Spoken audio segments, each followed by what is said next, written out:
gasolina yan eh. Kaso diyan ka naman priyayari sa presyo. Ah, mahal. Mahal yan pre.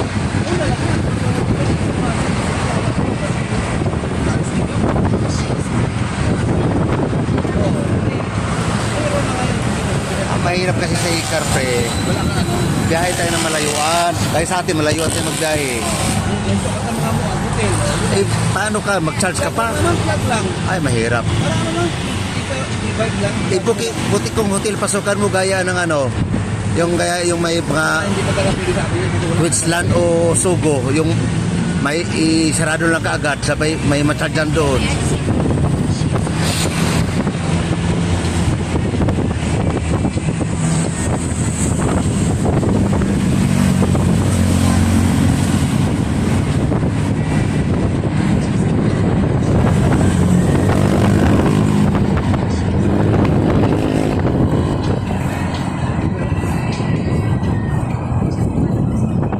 Ikar yan.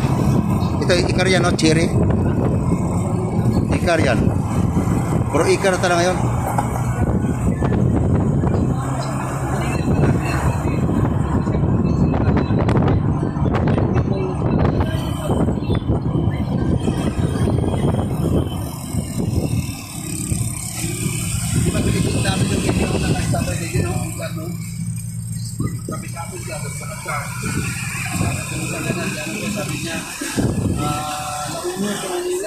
Kasi ganito yan, kaya wala masyadong ikar sa atin. Kasi dapat pag may ikar, mayroong charging station na mare. Naka-standby yan. Oo. Yan problema, katulad nito. Sa Manila lang din yung charging station. Wala Manila, hindi na Union, full charge siya. Pagdating doon, 25% siyang nabawa. Ganun ba? Grabe ka, lakas na rin ba? Sabi niya, inakit niya sa China. Grabe ka rin.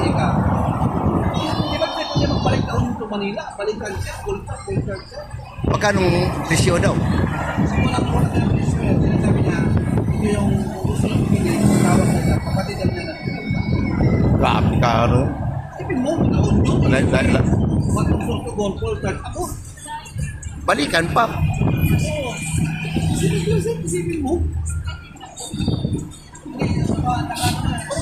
Walang traffic yun ba? Oo. Hindi ka. Ang maganda, kaya niya kasyatan mo.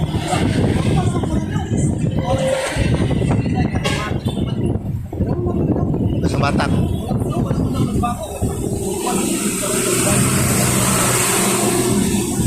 Ano mga vlog?